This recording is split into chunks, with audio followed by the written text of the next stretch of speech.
first bullet shattered the hospital doors, 3 feet from Elena Ward's face. Glass exploded across the rain-soaked pavement. People screamed and dropped beneath the stone awning of San Luca Coastal Hospital, while the evening storm swallowed the sound of approaching engines. Elena did not scream. She reached for her 6-year-old son. No! He had been standing beside a vending machine, clutching the worn blue backpack he refused to travel without. Now he was frozen beneath the fluorescent light, staring past Elena toward the black salves, sliding sideways across the hospital entrance. Men poured from the vehicles with rifles raised. Elena ran. Another burst of gunfire tore through the awning. A security guard spun and collapsed. Elena threw herself toward No, but someone struck her from behind. Her knees hit the pavement. A hand twisted into the back of her coat and dragged her toward a parked ambulance. She kicked blindly. "Take the woman!" a man shouted in Italian. "The boy alive." No screamed her name. Then a second line of black vehicles appeared through the rain. They came down the cliff road without slowing, headlights burning through the storm. The lead SUV rammed directly into the attacker's car. Metal shrieked. One gunman vanished beneath the collision. The rear door opened before the vehicle had fully stopped. A tall man stepped into the gunfire. He wore a black suit without a tie, as if he had come from a funeral and never bothered to leave. Rain darkened his swept-back hair. His face remained strangely calm while bullets struck the SUV behind him. Every armed man around him moved with immediate, terrified obedience. Alessandro Moretti raised one hand. His guards fired.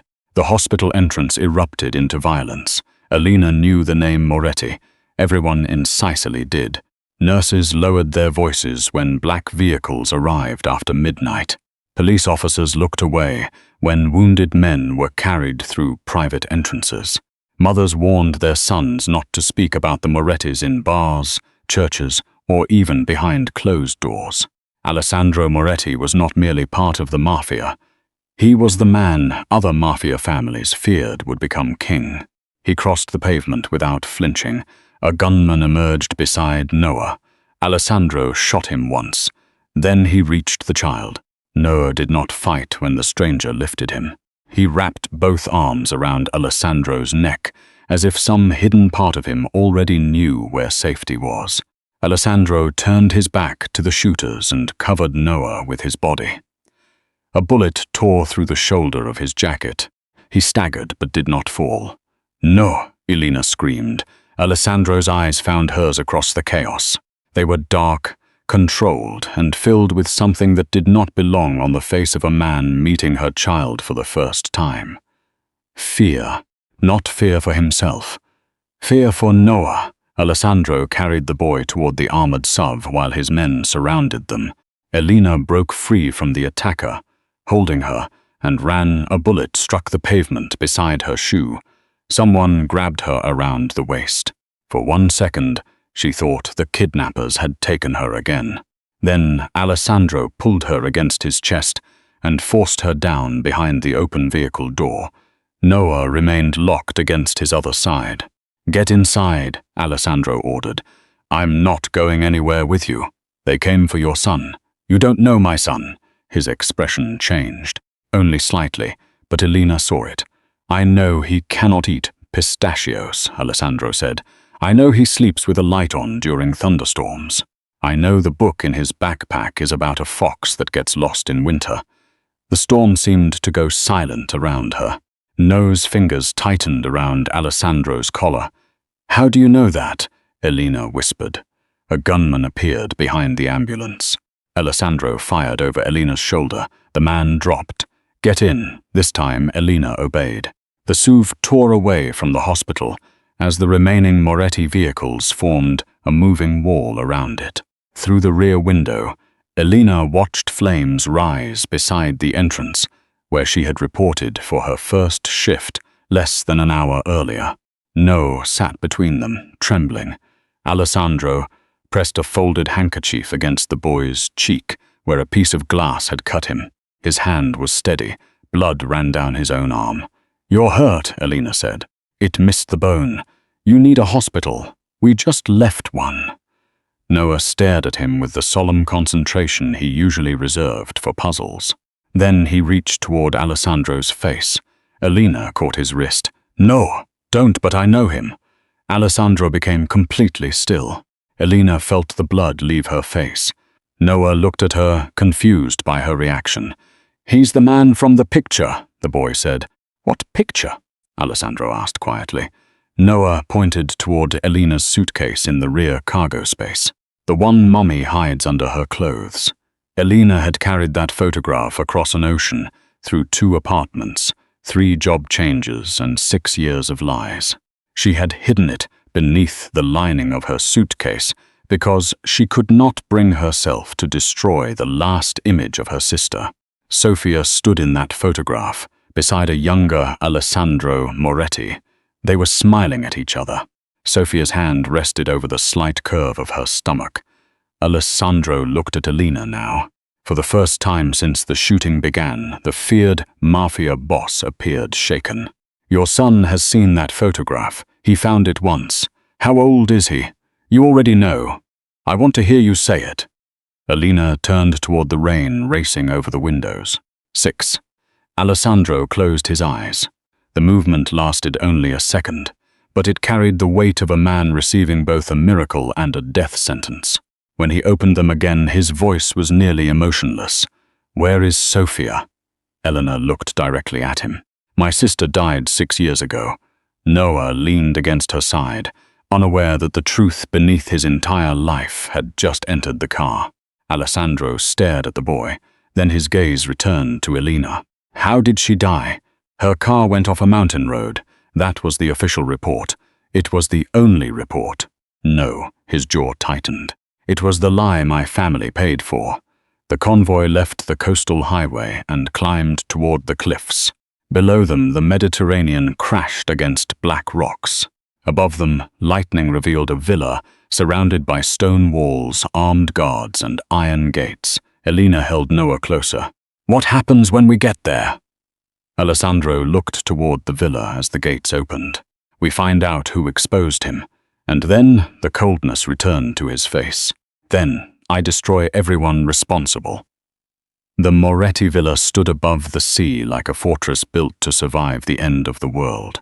Its pale stone walls glowed beneath the storm. Armed men watched from balconies and gate towers. The courtyard was filled with black salves, each positioned for a rapid escape. Elena stepped from the vehicle with Noah in her arms. Alessandro reached for the boy. She turned away from him. "He stays with me." His gaze dropped to the child clinging to her shoulder. The refusal clearly displeased him. But he did not argue. That frightened her more than anger would have. Inside, the villa was warmer than she expected. Candlelight moved across arched ceilings and centuries-old paintings. There were no family photographs, no signs that children had ever lived there. Everything was beautiful, expensive, and emotionally empty. A silver-haired doctor waited in a drawing room. "Dr. Bellini will examine Noah," Alessandro said. "No, Elena, you do not use my first name as if we know each other." A flash of irritation crossed his face. Then Noah coughed. Elena immediately carried him to the sofa. The doctor introduced himself softly and examined the cut on Noah's cheek. His manner was gentle. He spoke English with a warm Sicilian accent and made Noah laugh by pretending the stethoscope could hear thoughts. Alessandro remained near the doorway. He did not take his eyes off the child. When the doctor asked about allergies, Alessandro answered before Elena could. "Pistachios, severe reaction. He carries epinephrine in the front pocket of his backpack." Dr. Bellini glanced between them. Elena's pulse sharpened. "You said you discovered the truth 1 year ago," she said after the doctor left. "How?" Alessandro removed his damaged jacket.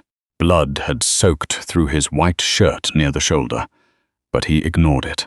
A laboratory in Palermo processed DNA connected to an old Moretti investigation. A technician sold information to one of my enemies. My people intercepted part of the exchange. "You tested Noah without my permission?" A cup he used at school. You stole my son's DNA. I confirmed that my son existed. He is not yours because a laboratory says so. Something dangerous entered his expression. He is biologically mine. Biology did not sit beside him when he had pneumonia. Biology did not work 2 jobs to pay for his speech therapy. Biology did not tell him why other children had fathers, and he did not. Alessandro walked closer. The room seemed to shrink around him. No, he said. You did. The acknowledgement disarmed her more effectively than a threat. He stopped several feet away. I know what you gave him. You watched us for 1 year. From where? Everywhere I needed to. Elena's stomach turned. She remembered unfamiliar cars outside Noah's school. A man reading a newspaper at the same coffee shop 3 mornings in a row. An anonymous payment that had covered a hospital bill after Noah's allergic reaction. You paid his medical bill. Yes, you sent the first edition of the Winter Fox to our apartment. He had checked it out of the library 9 times. You had no right. I stayed away. That does not make surveillance noble. No. His voice lowered. It made it necessary. He moved to a cabinet and poured amber liquid into a glass. His injured arm trembled once. He placed the bottle down before Elena could notice further weakness. The moment my enemies learned he existed, he became leverage, Alessandro continued. If I had approached him publicly, he would have been targeted immediately. He was targeted tonight because someone inside this house betrayed me. Elena looked around the candlelit room. Then this is the last place we should be. This is the only place in Sicily with enough men to keep him alive. The men outside are loyal to you. I believed so this morning. She almost laughed, but there was nothing funny in the answer. No stirred on the sofa. Mommy, Elena knelt beside him. I'm here. Is the angry man my dad? The silence that followed was so complete that Elena could hear rain striking the terrace doors. Alessandro stared at Noah. Elena had prepared for this conversation since the child was old enough to ask why his birth certificate contained blank spaces. She had imagined telling him gently when he was older. She had planned to explain Sophia, the promise, and the danger only when he could understand that love was sometimes built from choices rather than blood. She had never imagined doing it under armed guard, while the biological father stood 10 feet away. No, she began. There are things about our family I should have told you. Alessandro's gaze moved to her. She saw accusation there. She ignored it. My sister Sophia was the woman who gave birth to you. Noah frowned. Aunt Sophia? You never met her. She died when you were a baby. Then you're not my mom? The question nearly broke her. Elena took his small hands. I am your mother in every way that matters. I held you on the first night you came home. I gave you your name. I have loved you every day of your life. But she was my first mommy. Yes, Noah looked at Alessandro. And he was there. Alessandro approached slowly, as if the child were a frightened animal. I did not know about you, he said. Why? Because the adults around you were trying to keep you safe. No looked between them. Are you a bad man, Elena? Held her breath. Alessandro did not lie. I have done bad things. Did you hurt Aunt Sophia? No. The answer came with such force that Noah flinched. Alessandro immediately stepped back. No, he repeated more gently. I would never have hurt her. Elena rose. Your family may have. His attention snapped toward her. What are you accusing us of? Sophia called me 3 nights before she died. She was terrified. She said someone from your family had found out about the pregnancy. She said they wanted the baby, but not her. Alessandro's face hardened. She never told me. She no longer trusted you. That is not what happened. You were the heir to a criminal empire. What exactly was she supposed to trust? He crossed the space between them before Elena could retreat. He did not touch her, but his body blocked the firelight.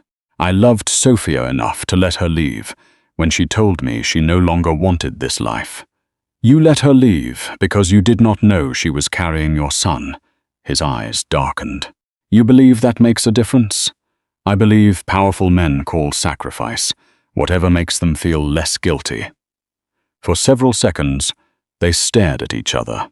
Then Alessandro stepped away. "You will have rooms in the East Wing," he said. "Guards will remain outside at all times. We are not prisoners. The gates stay closed. That sounds like prison. It sounds like survival." He turned toward the doorway. Noah's voice stopped him. "Mr. Moretti," Alessandro looked back. "Are you going to kill the people who shot at us?" Elena expected him to soften the truth for a child. He did not. "Yes. Will that make us safe?" Alessandro glanced at Elena. "No," he said, "but it will make them dead." Elena did not sleep. She sat beside Noah's bed while the storm moved inland, and the sea hammered the cliffs below the villa. 2 armed guards stood outside the bedroom. Another patrolled the terrace beneath the windows. At 3 in the morning, Noah woke from a nightmare. By 4, he had fallen asleep with his hand wrapped around Elena's finger. At 5, she heard voices in the corridor. Alessandro was speaking in Italian, low and furious.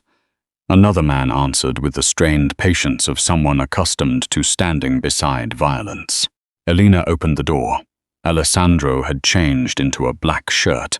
His shoulder had been bandaged, but a thin line of blood had already seeped through. Beside him stood a broad-shouldered man in his 50s with silver at his temples. "This is my uncle, Salvatore," Alessandro said. Salvatore inclined his head. "Masters Ward. What happened at the hospital?" Elena asked. 7 attackers dead," Salvatore said. 2 escaped. Their vehicles were registered through a company tied to Marco Greco. Elena knew that name as well. The Grecos controlled smuggling routes between Palermo and North Africa. 3 months earlier, a judge investigating them had disappeared with his entire security detail. Why would they want Noah? "An heir changes the balance of power," Salvatore answered, "especially an heir born outside an approved marriage. He is a child, not a balance of power. In our world, he is both." Alessandro's expression sharpened. "He is not part of our world." Salvatore looked at his nephew carefully. "Blood decides that, not preference." "No." Elena stepped between them and Noah's door. "I decide what happens to him." Salvatore's smile held no warmth. "You raised him well." "No one disputes that." The way he said it made her feel as though a verdict had already been reached in a room she had not entered. "Leave us," Alessandro ordered. Salvatore hesitated. Then he walked away. Elena folded her arms.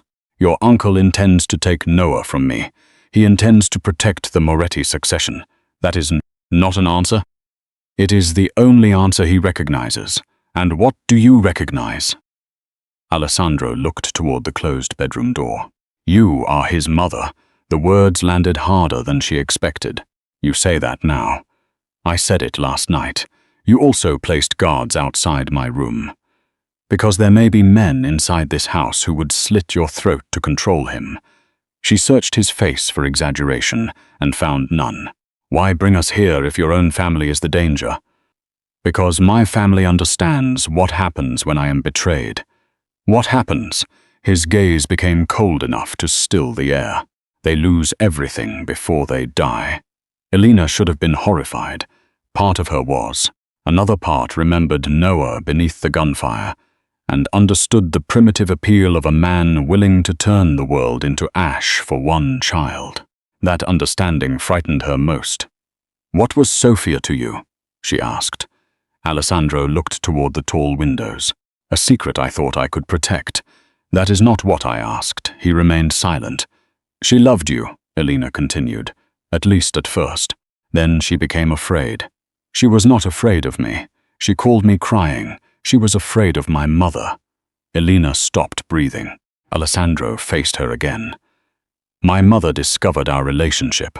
She told Sofia that a Moretti heir could never be born to an American woman without family, money, or protection.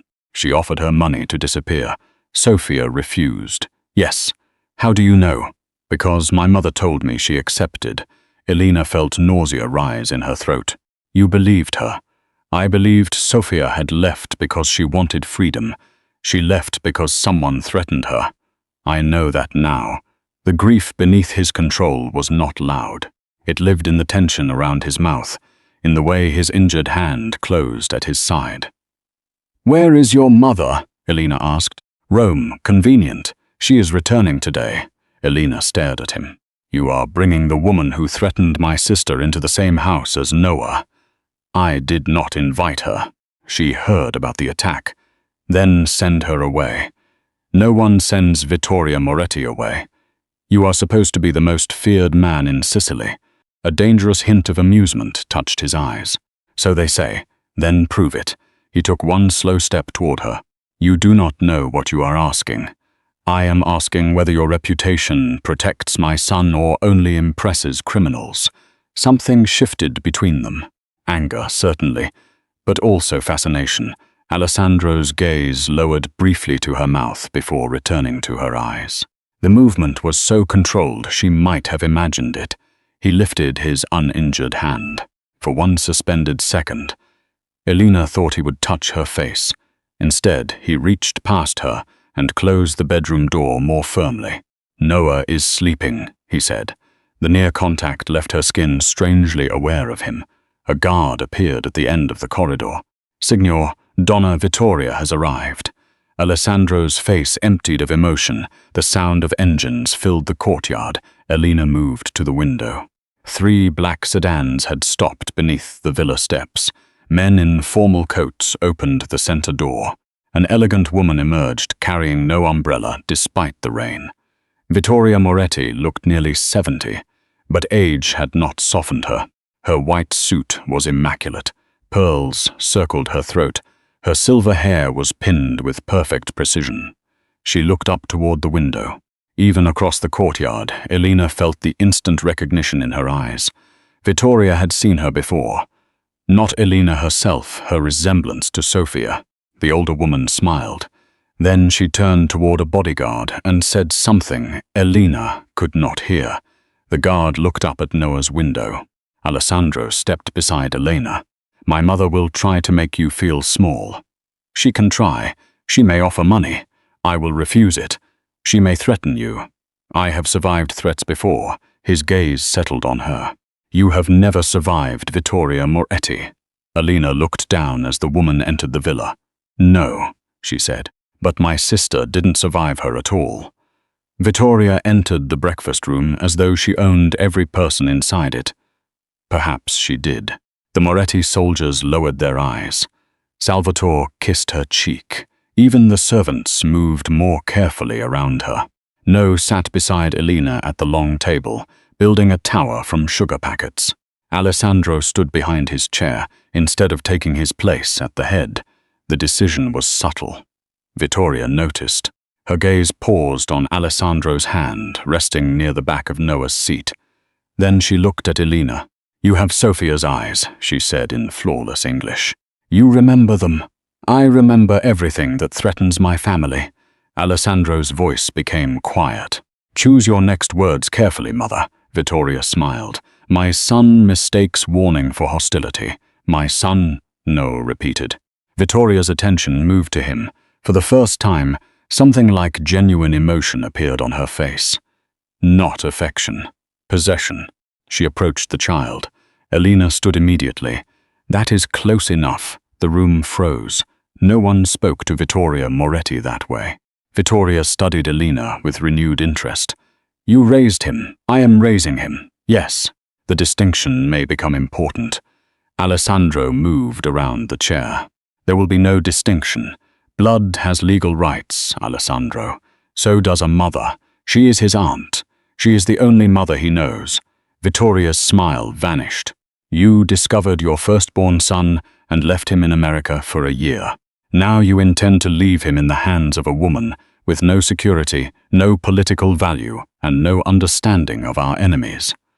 I left him there because no one knew he existed, and yet someone did." The accusation settled between them. Vittoria turned toward Salvatore. "The council will meet tonight. The boy must be formally acknowledged before the Grecos claim our silence means weakness." Elena looked at Alessandro. "What council?" "A gathering of senior family leaders," he said. "They have no authority over Noah." Vittoria sat at the head of the table as though Alessandro's place had always belonged to her. They have authority over whether men die for him. I did not ask them to. You came to Sicily carrying the heir to an empire. You may not have understood what you were doing, Mrs. Ward, but ignorance does not prevent consequences. Elena's hands curled at her sides. I came here for a nursing position. No, Vittoria reached for a coffee cup. You came because someone arranged that position. Elena turned toward Alessandro. His face revealed nothing. What does she mean? Vittoria's eyes gleamed. Ask my son who recommended you to San Luca Hospital. The room tilted. Elena remembered the unexpected email, the generous relocation package, the apartment near the coast, the school placement for Noah. She had believed it was luck after years of struggling. She looked at Alessandro. You brought us here. I arranged an opportunity. You manipulated our entire lives. I moved you closer because Greco men had begun watching your apartment in Baltimore. You could have warned me, and you would have done what? Gone to the police. They would have put your complaint in a file.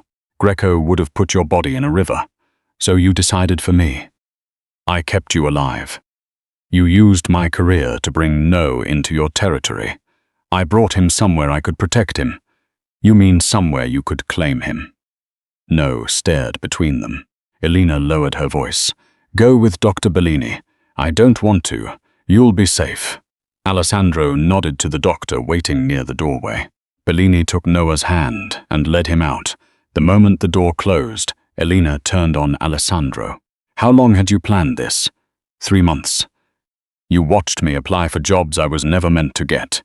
You were qualified. That is not the point. The point is that men were circling your home. The point is consent. He stepped closer. The point is survival. No, that is the word you use every time you want control. His jaw tightened. You would rather I left you unprotected? I would rather you gave me the truth. The truth would have sent you running. Yes, directly into men who wanted Noah. At least the choice would have been mine. Vittoria watched them with cold satisfaction. You see, she said, this arrangement is unstable. The boy needs structure, a legitimate household. A father married to a woman who understands duty. Alessandro turned. No, you have not heard the proposal. I know the proposal. The Conti family will unite with ours. Bianca Conti is educated, disciplined, and prepared to accept the child. Elena felt something sharp and unwelcome twist inside her. Alessandro did not even glance at her. I will not marry Bianca. You will if the council demands it. I do not take orders from the council. Then perhaps you are not ready to lead it. The room became dangerous. Salvatore stepped away from the table. Alessandro's voice remained calm. If Bianca Conti enters this house as my intended bride, I will send her back to Palermo with every agreement your generation built torn in half. Vittoria rose. You would sacrifice an alliance for this woman? Alessandro finally looked at Elena. The force of his attention made her forget how to breathe. This woman kept my son alive while the rest of us were protecting a name. Vittoria followed his gaze. Then she understood. Not love, not yet, but the beginning of something that might become more dangerous than love. You always did confuse guilt with devotion, she said. Alessandro's face hardened. And you always confused blood with ownership. Vittoria left the room without another word. Elena remained still. Alessandro reached for her arm. She moved before he touched her. Do not. His hand stopped in the air. The restraint cost him something. I did not bring you here to take no. You brought us here without telling me why. To keep you alive. You do not get to decide that being alive is enough. She walked toward the door. Elena, she turned. I will protect both of you, he said. That is exactly what scares me. The first attempt inside the villa came before sunset. Elena was helping Noah wash paint from his hands when the lights went out. Not flickered, died. The emergency generators should have activated immediately. Instead, the east wing fell into complete darkness. Elena heard the guards outside her room speak sharply. Then came two muted sounds. bodies striking the floor. She locked the bathroom door and pulled Noah behind the stone tub. "Mommy." "Quiet." She reached for the emergency phone. No signal, the handle turned. Someone struck the door from the other side. Noah began to cry silently. Elena held him against her chest and searched for anything she could use as a weapon.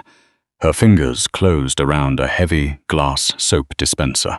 The wood splintered near the lock. A gloved hand pushed through. Then gunfire exploded in the corridor. The hand vanished. A body fell against the door. Silence followed.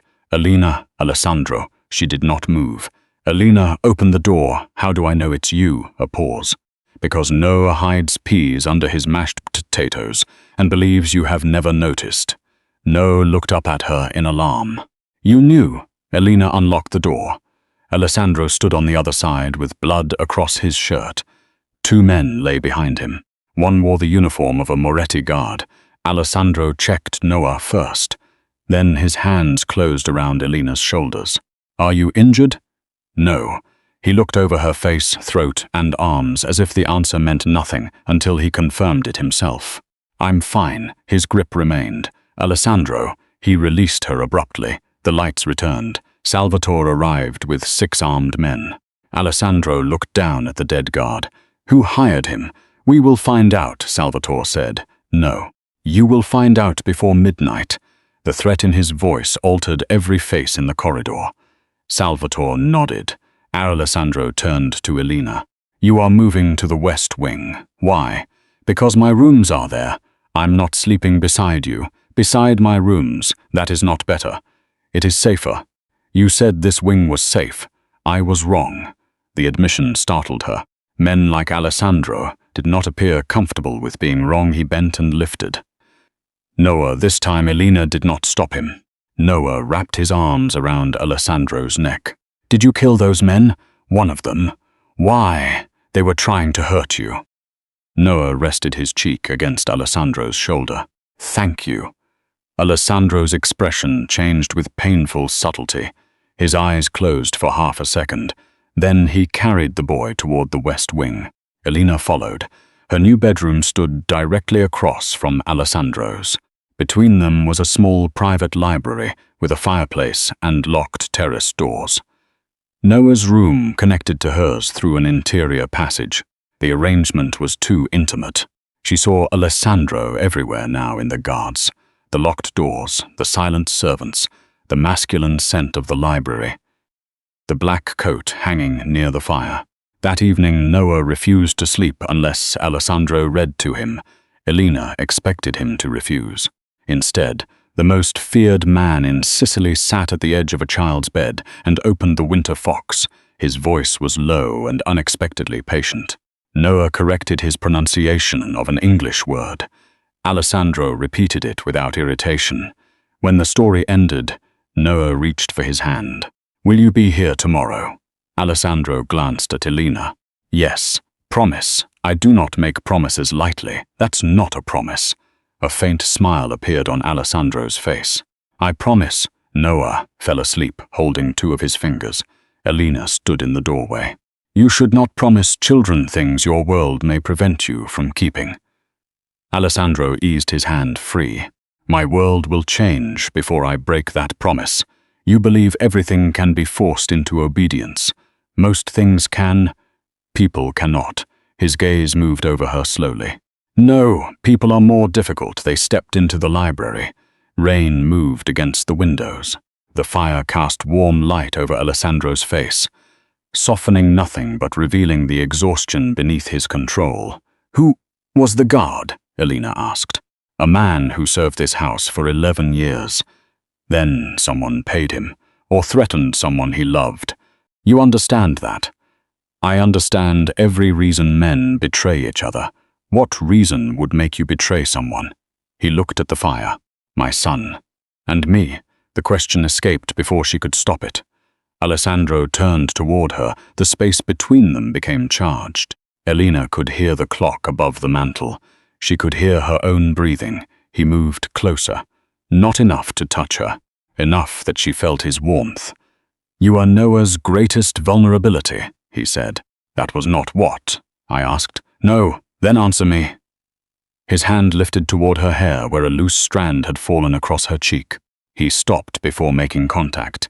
The restraint was almost more intimate than touch. You are becoming a vulnerability of your own, he said. Elena's heart struck hard against her ribs. That is not romantic. It was not meant to be. Then what was it? A warning to me? His eyes held hers. To myself. A knock broke the moment. Salvatore entered without waiting. We found a message on the dead guard's phone. Alessandro stepped away. What message? Salvatore looked at Elena. It contained the time Noah leaves his room, the location of the emergency exits, and a photograph taken from inside the villa. Who received it? Alessandro asked. The number was destroyed. What else? Salvatore's face tightened. The final message said, "The American dies first.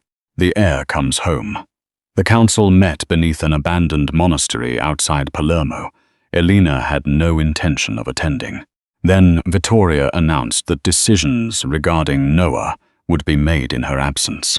Alessandro responded by ordering a black dress delivered to Elena's room and placing 12 armed vehicles around the villa. She wore the dress because refusing to appear would allow strangers to speak for her child. She hated that Alessandro understood her well enough to know it. The monastery stood above a valley of olive trees, its bell tower broken by age and war. Inside, candles burned along ancient walls. Men in tailored suits sat around a circular stone table. Their wives and daughters were absent. Bianca Conti was not. She stood beside her father in a silver gown, elegant and perfectly controlled. Her eyes moved first to Alessandro, then to Elena, then to the hand Noah had wrapped around Elena's fingers. "So this is the child," Bianca said. "This is Noah," Elena replied. Bianca smiled politely. "I am told you have cared for him. I am his mother." A man near the table laughed. Marco Greco. He was younger than Elena expected, with an expensive suit and the careless expression of someone who believed cruelty was charm. "His substitute mother," Marco corrected. Alessandro crossed the room before anyone could react. He did not raise his voice. He did not touch Marco. He simply placed one hand on the table and leaned close enough that the other man's smile disappeared. "Say it again." Marco's guards shifted. So did Alessandro's. The monastery filled with the sound of weapons being readied. Vittoria rose. "This is a council, not a street dispute." Alessandro continued looking at Marco. "You will address Elena Ward as Noah's mother. She has no Moretti blood. She gave him everything our blood did not." Marco's expression hardened. A nurse from America cannot determine the future of Sicily. Alessandro drew his pistol. Elena's breath caught. He placed the weapon flat on the table between them. "Then let Sicily decide whether it would rather follow you." No one spoke.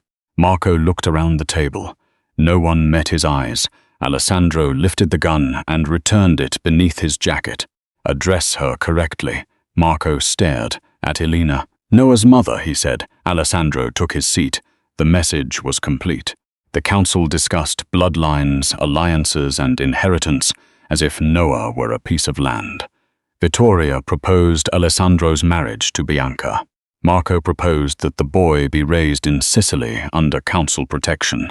Salvatore recommended formal acknowledgement, but delayed succession rights. Elena listened until she could not bear another word. "No," the men turned. She stood behind Noah's chair.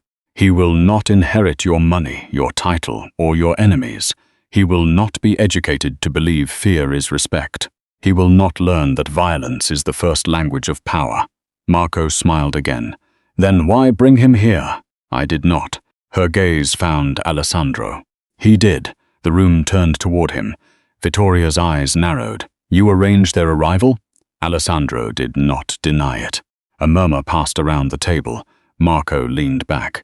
"So the attack at the hospital may have been avoided if you had left them in America." "It would have happened there," Alessandro said. "Or perhaps you wanted them attacked on Moretti ground, an excuse to begin a war." Elena looked at him. The possibility struck like cold water. Alessandro remained motionless. Markau saw the doubt on her face. "He did not tell you?" he asked. "Your employer's name was leaked deliberately. Someone wanted to discover which family would move against the child." Elena's chair scraped across the stone. "You used us as bait." "No," Alessandro said. "You leaked my arrival. I released false information through 3 channels. Your name was not included. Yet they found us. That means the leak came from inside my house. You knew an attack was possible." "Yes." The word broke something between them. Elena took Noah's hand. "We're leaving," Alessandro stood. "It is not safe. It was not safe because you turned our lives into an investigation. Elena, you wanted your traitor so badly that you risked my son. Our son." The words silenced the room. She stared at him. "You do not get to say that when it benefits your revenge." She led Noah toward the doors. 2 guards moved to block her. Alessandro's voice stopped them. "Let her pass." Vittoria watched her leave with an expression Elena could not understand. Not triumph, calculation. Outside, rain had begun. Elena walked toward the waiting Savs. Alessandro followed alone. "You cannot return to the villa without protection. I cannot remain inside your strategy. I never exposed your name. You allowed danger close enough to see who reached for us. I had men surrounding the hospital. 1 bullet nearly reached Noah. His control cracked." I know the words came out raw. For the first time, she saw the moment replaying in his face. No, beneath gunfire, blood on the pavement. A child he had watched from a distance, suddenly inside the reach of death. "I know exactly how close it came," he said. "I hear that bullet every time I close my eyes."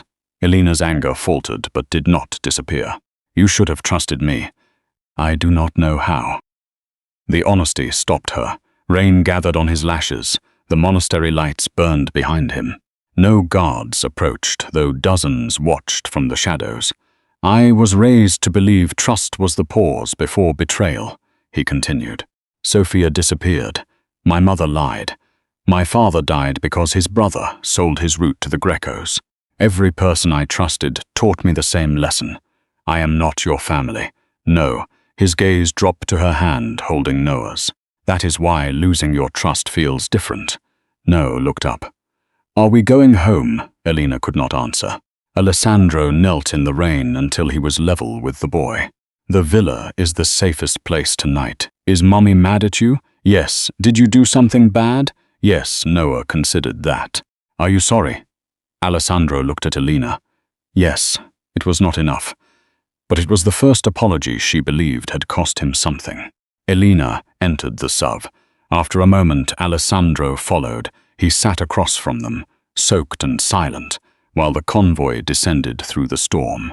Elena discovered the surveillance room 2 nights later. A loose panel inside Alessandro's library concealed a narrow staircase. She found it while searching for Noah's missing flashlight. Below the villa was a windowless chamber filled with monitors, maps, encrypted radios and photographs. Hundreds of photographs. Noah leaving school.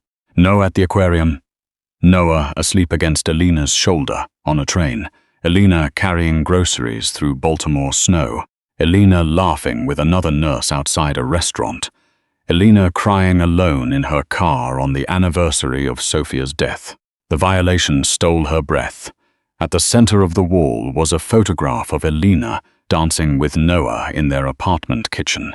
Someone had taken it through the window from a building across the street. Behind her, the door opened. Alessandro stopped on the stairs. "You were not meant to see this. That seems to be the foundation of everything between us." He descended. Elena tore the kitchen photograph from the wall. "How many men watched us? 3 rotating teams for a year. Yes, you watched me inside my home. I ordered exterior surveillance. This was taken through my window." His eyes moved to the photograph. A dangerous stillness entered him. "I did not authorize that. You expect me to believe you had boundaries. I expect nothing from you tonight." She looked at the other images. Some were marked with dates and locations. Others contained notes about Noah's routines. One folder was labeled E. Ward Personal Contacts. She opened it. Inside were photographs of Daniel Mercer, a pediatric surgeon Elena had dated briefly. Alessandro had reports on his finances, apartment, former relationships, and travel history. You investigated Daniel. He spent time near Noah. He took me to dinner 3 times. He wanted more than dinner. The jealousy in Alessandro's voice was unmistakable. Elena turned. You had no claim on me. I know. Then why investigate him? His jaw flexed. Because I disliked him. Despite everything, a breath of incredulous laughter escaped her. You disliked a man you had never met. I knew enough. You knew he brought me coffee and walked me home. I knew he left another woman while she was pregnant. Elena fell silent. Daniel had told her the relationship ended mutually. She had stopped seeing him because something had felt wrong, not because she knew the truth. That does not excuse this. No. Stop agreeing with me as if honesty erases what you did. It erases nothing. Alessandro removed a folder from a locked drawer and placed it on the table. Sophia's death. Elena stared at it. I have spent 6 years investigating the crash. The brakes were cut. The mechanic who serviced the car disappeared. The officer who signed the report received a property in Malta. Elena opened the folder with shaking hands. There were photographs of the wreckage, bank transfers, phone records, and a blurred image of a woman meeting the mechanic 2 days before the crash. Vittoria. The face was partially hidden, but the white coat and pearl necklace were unmistakable. Elena's knees weakened. Alessandro caught her elbow. She pulled away. You knew. I suspected. This is your mother. I needed proof. What more do you need? The mechanic is alive. Where? Tunisia. My men located him yesterday. Elena looked into Alessandro's face. What are you going to do? Bring him back. And then kill him. After he tells me who gave the order. She gave the order. I need him to say it. For revenge? For truth? Men like you always rename revenge. He stepped closer. What would you call it if someone murdered the woman who gave birth to Noah? Justice. And if justice fails, then you expose them. To whom? The police my mother owns? The prosecutors? The Grecos threaten? The judges who attend her Christmas dinners? Elena's anger rose through her grief. So you decide who lives. I decide what happens to people who harm my family. You did not even know Sophia was pregnant. His face changed. The cruelty of the words struck both of them. Elena regretted them immediately, but pride held her silent. Alessandro looked at the photograph of Sophia's wrecked car. She told me she wanted to leave Sicily, he said. I arranged a passport and money. I believed giving her freedom was the only decent thing I had ever done. She called me because she was afraid you would stop her. She was wrong. She was afraid because she had lived inside your world. His eyes lifted. And now you do too. I am here because you brought me. You are here because my mother murdered your sister and now wants her child. The truth settled between them with terrible clarity. Their anger was pointed in different directions, but the wound was the same. Vittoria had stolen Sophia from Elena. She had stolen a son from Alessandro. Elena looked again at the kitchen photograph. Did you ever watch us yourself? Yes. Her breath caught. When? Once. Where? The park across from Noah's school. She remembered that afternoon. Noah had fallen from the climbing frame and scraped both knees. Elena had held him on a bench while he cried. You were there. Across the street. Why didn't you come to him? Alessandro's expression became almost unbearable to witness. Because he called you, Mummy, and you answered before I could imagine what I had a right to be. Elena's anger did not vanish. But beneath it, something opened. A space for understanding.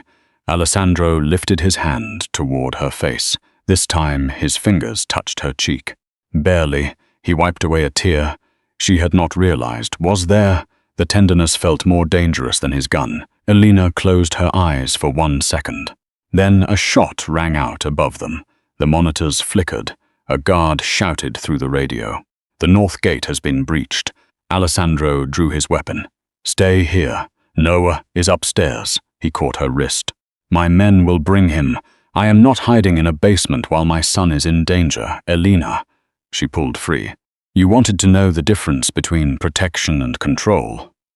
Another explosion shook dust from the ceiling. "The difference is whether you let me stand beside you." Alessandro stared at her. Then he removed a small pistol from the cabinet and pressed it into her hand. "Safety off when you are ready to fire. 2 hands. Aim at the center. You are giving me a weapon. I am trusting you." The lights went out. Together, they climbed the stairs. The Greco attack lasted 11 minutes. It felt like 11 years. Alessandro's guards moved through the villa, while bullets tore through stained glass windows. Elena reached Noah's room moments before an attacker entered through the terrace. She fired once. The shot struck the wall. Alessandro fired behind her. The man fell. Elena covered Noah's eyes, but not quickly enough. Alessandro crossed the room and dragged the body away with one hand. "Look at me," he told Noah. The child stared at him, pale and trembling. "Not at the floor, at me." Noah obeyed. "You are safe. Mommy had a gun." She was brave. Elena's hands shook. "I missed. You stood between him and Noah," Alessandro said. "That is not missing." He took the weapon from her gently. The remaining attackers retreated toward the cliff road. Alessandro's men pursued them. One SUV broke through the outer gate and vanished into the storm. By midnight, the courtyard smelled of rain, gasoline, and blood. Salvatore reported 6 Moretti guards dead. 2 attackers had been captured. One carried a chapel medal engraved with Vittoria's private crest. Alessandro looked at it for a long time. "My mother's household guard." Salvatore crossed himself. "It may have been planted. Everything may be planted," Alessandro said, "until only betrayal remains." Vittoria appeared at the top of the stairs in a dark robe. "You cannot believe I ordered an attack on my own home." Alessandro climbed toward her. "You ordered Sophia's death." Her face remained composed. "An accusation from the American?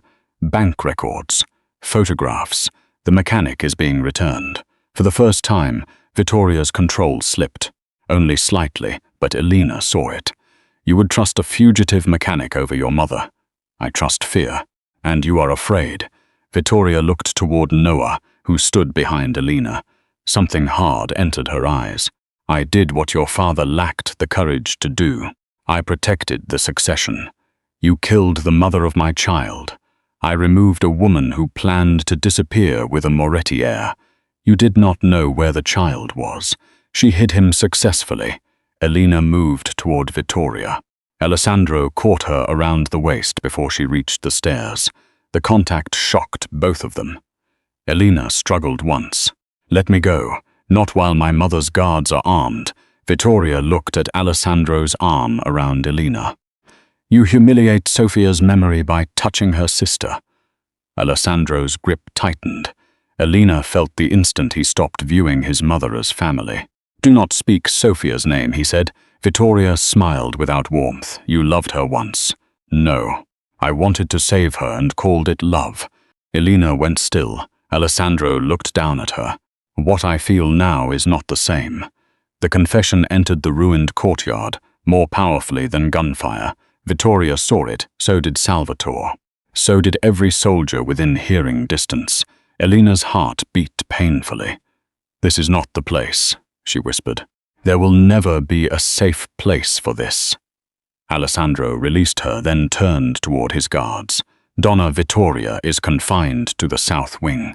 Her phones, staff, and vehicles are seized." Vittoria's voice sharpened. "You cannot imprison me. I can bury you beneath the chapel and tell Sicily you went to Rome." 2 soldiers approached her. Vittoria looked at Noah one final time. "The boy will belong to this family long after you are dead." Alessandro's expression became lethal. "He belongs to himself." The guards led her away. Later, after Noah finally slept, Elena found Alessandro alone on the cliff terrace. The storm had weakened, but waves still exploded against the rocks below. He stood without a coat, blood drying across one sleeve. "You should have your injuries examined," she said. "So should you. I'm not hurt. You fired a weapon at a man. That is not an injury. It can be." He looked toward the sea. Elena moved beside him. "What did you mean downstairs?" "I meant my mother was correct about one thing. That you loved Sophia. That I did not understand love then. And now," he turned. The moon emerged behind fast-moving clouds. Silver light touched the scar above his eyebrow and the exhaustion in his eyes. "Now I know it feels like terror." Elena's breath caught. He stepped closer. "Terror when a door opens and you are not behind it. Terror when Noah says your name, because it means someone can use you to destroy him. Terror when another man has made you laugh in a photograph. That last one sounds like jealousy. It is worse than jealousy. Obsession." His gaze lowered to her mouth. Yes, she should have stepped away. Instead, she remained. His hand came to the side of her neck, warm and careful, despite the violence those hands had committed. "Elena, do not promise me anything. I was not going to. What were you going to do?" This, he kissed her. There was nothing gentle about the emotion beneath it, but the kiss itself was restrained, as if he feared that wanting too much would prove every accusation she had made. Elena held his shirt. For one impossible moment, the war, the villa, and the dead disappeared. Then Noah cried out from inside. They separated instantly. Elena ran toward the bedroom. At the door, she looked back. Alessandro remained in the rain, watching her leave. His hand rested against his mouth, as if the kiss had wounded him. The mechanic never reached Sicily. His transport vehicle exploded outside Tunis. All 3 Moretti men escorting him were killed. The only remaining proof against Vittoria was circumstantial. By morning, she had disappeared from the south wing. One guard was found drugged, another was missing. The security cameras showed Salvatore entering the corridor 15 minutes before her escape. Alessandro ordered the villa sealed. Salvatore denied involvement. "You have been beside me since I was a child," Alessandro said in the council room, "and I have buried 2 sons for this family. Then do not make me bury an uncle." Salvatore's face filled with grief. "Your mother raised me after your grandfather died. She is my sister before she is your enemy. She murdered Sophia. She protected what she believed was yours. No was never hers to protect." Salvatore looked toward Elena. "And the American, is she yours?" Alessandro's voice became dangerously soft. "She is not property. Yet men are dying because you cannot let her go." Alessandro struck him. The blow sent Salvatore against the table. Guards raised their weapons. Salvatore wiped blood from his mouth. "You have already lost control." "No. I have stopped pretending control is loyalty," he ordered Salvatore confined. Elena watched from the doorway. Afterward, Alessandro handed her a leather folder. Inside were documents naming Elena as Noah's sole legal guardian in every jurisdiction where Moretti influence could reach. There were trusts, emergency citizenship papers, and written instructions denying the family any right to remove the child from her custody. Elena stared at the signatures. "You prepared these before the attack?" "Yes." "You were going to give me sole control?" "Yes." "Why didn't you tell me?" "Because you would have thought it was another manipulation. It is difficult to recognize trust from a man who hides it in legal documents." He accepted the criticism. "There is also a plane waiting." "For where?" "America, Canada, anywhere you choose. You are sending us away.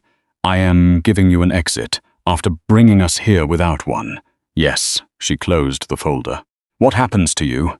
I find my mother, and then I finish this."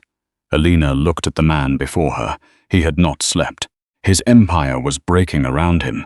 His mother had betrayed him. His uncle might have chosen blood over loyalty. Yet the only preparation he had made for defeat was ensuring Elena could take Noah beyond his reach.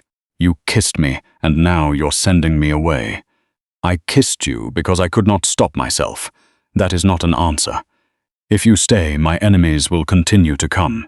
And if we leave, they may follow, but I will draw them toward me." "You plan to make yourself the target?" I already am. Noah entered, carrying his backpack. Are we going on a plane? Elena looked toward the governess behind him. The woman lowered her eyes. Alessandro knelt. Your mother will decide. Are you coming? No, the child's face fell. But you promised you'd be here tomorrow. I know. You said you don't break promises. Alessandro's expression fractured. I am trying to keep a larger one. What one? That you grow up? No, threw his arms around him. Alessandro closed his eyes and held the boy with fierce restraint. Elena had to look away. They were scheduled to leave at dusk. At 5, Elena discovered Noah's backpack on his bed. At 5:03, the west gate opened for a vehicle carrying medical supplies. At 5:07, the governess was found dead in the laundry corridor. At 5:10, the villa alarm sounded. Noah was gone. Alessandro entered the bedroom with blood on his knuckles from interrogating the gate guard. Elena struck him across the face. You said he was safe. He did not defend himself. You said your men would protect him. I know. You brought us into this. I know. If he dies, Alessandro caught her wrists, not to control her, to keep himself standing. If he dies, he said, his voice breaking, there will be nothing left of me for you to punish. A phone rang on the bed. Alessandro answered. Vittoria's voice filled the room. Bring the inheritance documents to Santa Lucia Chapel. Come alone. Let me speak to Noah. A small, frightened voice came through the line. Mommy! Elena grabbed the phone. I'm here, baby. Grandma says I have to stay in Sicily. No, listen to me, we're coming. The line shifted. Vittoria spoke again. The woman does not come. Alessandro looked at Elena. If you touch him, you will bring every document naming him as heir. You will sign control of the family to Salvatore. You will publicly reject the American. Then the boy will be raised properly. A second voice entered the call. Marco Greco. And Alessandro comes without soldiers. The alliance became clear. Vittoria had not merely betrayed her son. She had partnered with his enemy to control his heir. The call ended. Alessandro opened the wall safe. He removed a stack of inheritance files, ledgers, property deeds, and sealed family agreements. Elena saw another device inside. A small satellite transmitter. What is that? Every ledger in this house has been copied. To whom? Anti-mafia prosecutors in Rome, federal investigators in America, and 3 journalists who dislike dying quietly. You are exposing your own empire. I am destroying what they intend to give Noah. He loaded the documents into a case. Elena stood in front of the door. You are not leaving without me. They will kill you. They may kill Noah if he sees you arrive alone and terrified. I am never terrified. You are now. Alessandro looked at her. He did not deny it. I cannot lose both of you. You do not choose which one of us is worth risking. He reached for her face. His hand shook. Elena, do not protect me by making me live with his death. The words broke the last of his resistance. He pressed his forehead to hers. If we survive this, I will spend the rest of my life learning how not to own what I love. Her eyes burned. Survive first. They left through the storm in separate vehicles. Alessandro believed Elena was following at a distance. He did not know she had taken the pistol from his safe. Santa Lucia Chapel had been abandoned since an earthquake cracked its bell tower 40 years earlier. It stood on a cliff above the sea, surrounded by dead cypress trees and broken statues. Rain poured through holes in the roof. Hundreds of candles burned around the altar, their flames bending in the wind. Alessandro entered alone. He carried the inheritance case in one hand. His gun remained visible beneath his coat. Noah was tied to a chair near the altar. Vittoria stood behind him. Marco Greco waited beside the confessional with 6 armed men. Salvatore stood near the chapel doors. His face revealed the final betrayal. Alessandro looked at his uncle. You opened the gate. Salvatore lowered his eyes. The family needed an heir. You murdered a woman to take him. The governess resisted. Noah began to cry. Alessandro's attention shifted instantly. Look at me, he told him. Noah tried. I'm scared. I know. Where's Mommy? Safe. A gun pressed against Elena's back in the chapel entrance. Marco's men had found her before she reached the side aisle. She was pushed into the candlelight. Alessandro's face became terrifyingly empty. "I told you to come alone," Vittoria said. "I did," he answered. "She does not obey me." Even then, Elena heard something like pride beneath the words. Marco took the pistol from her and dragged her toward the altar. Alessandro's eyes followed every movement. "Release them," he said. "You have the documents."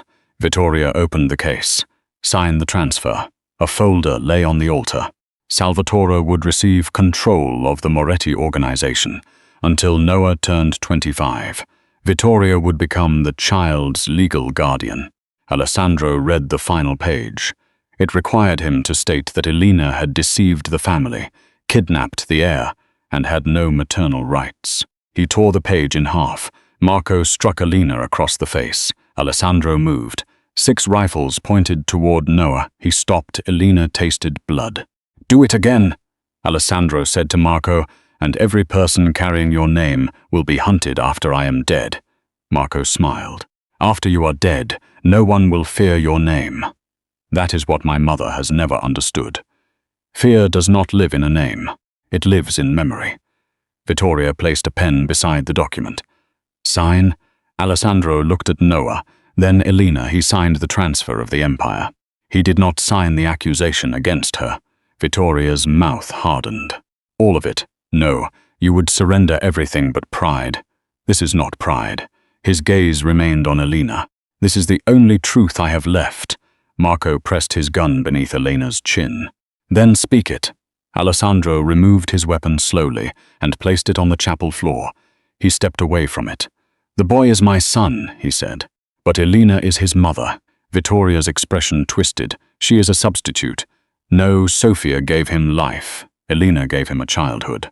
She gave him safety, kindness, and the belief that love did not require fear. His voice began to break. Elena had never imagined that a man could shatter without moving. "She gave him every decent thing I do not know how to give," Alessandro continued. "If you kill her, Noah will be left with a father who knows how to protect territory, but not how to make a home. A father capable of vengeance, violence, and nothing he needs." Noah sobbed. Alessandro looked at Elena. "And I will be left alive in a world that has no reason to remain standing." The chapel fell silent except for rain. Vittoria looked at her son with disgust. "You have become weak," Elena said. Everyone turned toward her. "He finally became human." Marco struck her again. Alessandro lunged. A shot exploded. One of the candles shattered. Salvatore had fired into the ceiling. "Enough," he shouted. "The documents are signed." Vittoria turned on him. "The woman must die." As Sofia did, the confession entered the chapel like lightning. Noah looked at her. "You killed my first mummy." Vittoria's face changed too late. Alessandro heard the answer in her silence. "So it was you. She planned to take the heir to America." He was not an heir. He was unborn. He was Moretti blood. Alessandro looked toward the inheritance case. Then he began to laugh. The sound was quiet, broken, and without humor. "You murdered Sofia to protect documents." Vittoria raised her gun. "I protected our future." Alessandro kicked the case into the candles. Paper caught fire. Flames raced across the inheritance agreements. Vittoria screamed and moved toward them. Alessandro struck Marco's arm. The gun beneath Elena's chin fired into the stone wall. Elena dropped. Noah threw himself sideways with the chair. Gunfire erupted throughout the chapel. Salvatore shot one Greco soldier, then another. A bullet struck him in the chest. Alessandro reached his pistol and fired twice. Marco fell behind the altar. Vittoria seized Noah by the hair and dragged him toward the burning documents. "Stop!" Elena screamed. Alessandro aimed at his mother. Vittoria held a gun against Noah's head. "You will not shoot me." Alessandro's hand remained steady. "You are right." He lowered the weapon. Vittoria smiled. Then Elena fired.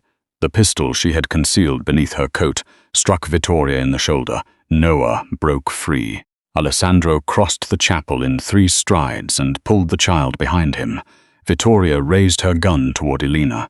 Alessandro shot his mother once through the heart. She fell across the burning inheritance papers. For several seconds, no one moved. Then part of the roof collapsed. Alessandro lifted Noah and ran toward Elena. They reached the chapel steps as flames climbed into the bell tower. Behind them, the Moretti inheritance burned with the bodies of the people who had killed for it. Dawn came grey and cold. Rain softened to a mist over the chapel ruins. Sirens echoed along the distant cliff roads, but Alessandro's men had not yet arrived. He set Noah down beneath the stone arch. The child clung to Elena. "Are we going home now?"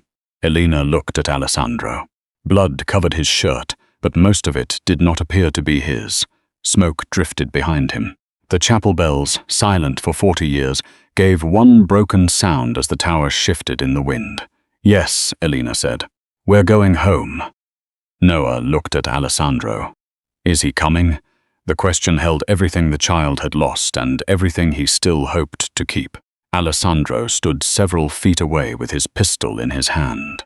Elena remembered the hospital, the villa, the surveillance room, the lies, the protection, the kiss in the rain, and the way he had surrendered an empire before surrendering her name. She also remembered every choice he had taken from her. Only if he understands that protecting us does not mean owning us. Alessandro looked at the gun. He placed it on the chapel steps. Then he removed the second weapon from his ankle and set it beside. The first he walked toward them without either. Noah smiled through his tears. Alessandro knelt in the rain. "I understand," he said. Elena knew he did not completely, but for the first time he wanted to. She held out her hand. He reached for it. A gunshot came from the ruined bell tower. Alessandro's body struck hers. At first, Elena thought he had pulled her down to protect her. Then she felt warmth spread across her hands. Blood. Alessandro collapsed against the stone steps. "No!" Noah screamed. Elena dropped beside him. A wounded Greco soldier appeared high in the broken tower, using the last of his strength to aim again. Alessandro reached toward the guns he had abandoned. They were too far away.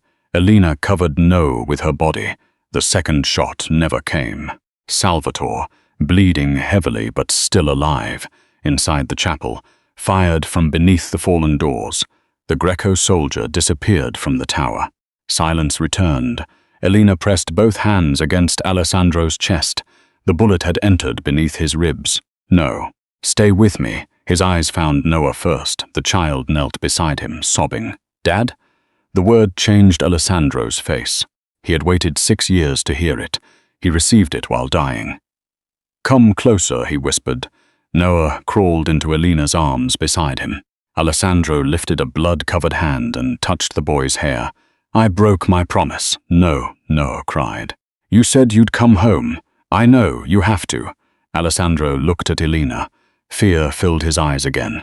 The same fear she had seen outside the hospital. Not fear of death, fear of leaving them. "The files," he said. "The prosecutors have everything. Stop talking. The trust is clean. Bellini knows. You're going to tell me yourself." "Elena." "No," he tried to breathe. Pain crossed his face. She leaned closer until their foreheads touched. "You do not get to decide this for me too." A faint, broken smile appeared. "I do not think this decision is mine." She pressed harder against the wound. "Alessandro, please." His hand moved toward her cheek. The touch was weaker than the one in the surveillance room. "I watched you dance with him," he whispered. "What?" "In the kitchen." Tears blurred her vision. "You said you only watched us once." I lied. Despite everything, a sob escaped her. "Of course you did. I watched from the car sometimes, on difficult nights." "Why?" "Because your windows looked warm." The words destroyed her. He had possessed villas, ships, judges, soldiers, and entire coastlines. Yet he had watched the light inside her small apartment, because he did not know how to enter a home without taking control of it. "You could have knocked," she whispered. "I know that now." Noah took his hand. "You can knock when we get home." Alessandro's eyes closed. Elena shook him. "Look at me," he obeyed. "I love you," she said. The confession came too late, but she gave it to him anyway. For one moment the pain left his face. "I know, you arrogant man." His smile deepened by a fraction. "I love you too." Noah bent and kissed his cheek. Alessandro looked at his son for the final time. "You were never my heir," he whispered. "You were my chance." His hand slipped from Noah's. Elena waited for another breath. It did not come. The sea crashed against the cliffs below. The broken chapel bell moved once in the wind. Then Alessandro Moretti died without a gun in his hand. The Moretti empire collapsed in 11 days. Investigators raided warehouses, villas, shipping companies, private banks, and government offices. Judges resigned. Police commanders vanished. 3 ministers denied knowing Vittoria Moretti before photographs proved they had attended her birthday dinners. Marco Greco's surviving organization fractured into war. Salvatore lived long enough to testify. He admitted helping Vittoria escape from the villa. He admitted opening the gate during Noah's kidnapping. He also testified that Vittoria had ordered Sofia's death and worked with the Grecos to seize control of the heir. He died in a prison hospital before his trial. Elena never returned to the seaside villa. Dr. Bellini brought Noah's belongings to a small rented house outside Cefalù. Among them was the winter fox, the blue backpack, and a wooden box Alessandro had kept inside his private safe. The box contained letters, one for every birthday Noah had celebrated since Alessandro learned the truth. The first began, "I do not know whether I will ever be allowed to call you my son, another Reed. Today you turned 5. You wanted a telescope, but your mother chose a bicycle. She was right. She is usually right, though I would never tell her this without legal protection." The final letter had been written the night before the kidnapping. "No, if you are reading this, I have failed to tell you something while I still had the courage. The world may someday say you came from dangerous blood. Do not believe blood is destiny. Your mother proved that love is chosen in ordinary moments. She packed your lunches, sat beside your hospital bed, found your lost shoes, and turned fear into bedtime stories. Follow her, not me." Elena stopped reading aloud. Noah waited beside her on the sofa. "What else does it say?" She wiped her face. "That he loved you. Did he love you?" Elena looked toward the sea. "Yes. Did you love him? Yes. Then why were you always mad? Because sometimes we become angriest with people who can hurt us the most. Did he hurt you?" "Yes." Noah lowered his head. Elena lifted his chin. He also tried to change. Both things can be true. On Alessandro's first birthday after his death, Elena took Noah to Santa Lucia Chapel. The ruins had been cleared, but the chapel remained open to the sky. Wildflowers grew between the stones. The bullet marks had not been repaired. Noah carried a copy of the Winter Fox. Elena carried Alessandro's gun. The authorities had returned it after the investigation. It had been found on the chapel steps exactly where he had placed it. They walked to the place where he had knelt in the rain. Noah left the book beneath the broken arch. Elena placed the gun beside it. "Why are we leaving that?" he asked. "Because it belonged to the life he chose to walk away from. But someone could take it. It cannot fire." She had removed every working part. Only the shape remained, a symbol without power. Noah looked toward the ruined altar. "Do you think he can see us?" "I don't know. I think he can." Elena took his hand. "What do you think he sees?" "He sees we came home." Her throat tightened. They had not returned to America. Elena had considered it. She had even purchased tickets, but Noah wanted to remain near the sea, near Dr. Bellini, and near the place where his father had existed for one brief, impossible season. Using the legitimate trust Alessandro had created, Elena opened a pediatric clinic for families who could not afford care. It stood on land once owned by a Moretti shipping company. She named it Sofia House. She placed no photograph of Alessandro inside. His face belonged to Noah, not to the public. Yet on stormy nights, when black clouds gathered over the water, Elena sometimes heard an engine on the cliff road and looked toward the gate before remembering there was no man coming home. Years passed. Noah's memories changed. At first, he remembered blood, gunfire, and the ruined chapel. Later, he remembered sitting in a large bed while Alessandro mispronounced words from a children's book. He remembered strong arms carrying him through rain. He remembered being told to look at his father instead of the bodies on the floor. By the time Noah turned 12, he could no longer remember Alessandro's voice clearly. That loss hurt Elena more than she expected. She played no recordings for him. There were almost none. Men like Alessandro did not allow their voices to be captured unnecessarily. But one autumn afternoon, Bellini arrived with an old security archive recovered from the villa. The footage showed the West Wing library. Noah was 6 again, curled beside Alessandro near the fire. Alessandro was reading The Winter Fox. He stumbled over the same English word Noah had corrected that first night. On the video, Noah laughed. Alessandro looked toward the doorway. Elena stood there, unseen by the child but visible to the camera. The expression on Alessandro's face was not possession. It was not power. It was a man seeing the shape of the life he wanted and realizing he had no idea how to ask for it. The recording continued. Noah fell asleep. Elena left the doorway. Alessandro remained seated beside the bed. He thought he was alone. He lowered his head and pressed his lips to the child's hair. Then he whispered 3 words in English. "My beautiful son." The video ended. Noah sat silently beside Elena. Play it again, she did. They watched it until the afternoon light faded and the clinic windows reflected the darkening sea. That evening, a storm approached Sicily. Rain began striking the glass. Noah turned on a small lamp beside his bed, though he insisted he was no longer afraid of thunder. Elena stood in the doorway. "You okay?" He nodded. "Mom? Yes? Was Dad a good man?" She looked at the boy Alessandro had died protecting. The easy answer would have been yes. The honest answer mattered more. "He was a dangerous man who made terrible choices," she said. "But at the end he chose love over power. Does that make him good? It made him better." Noah thought about this.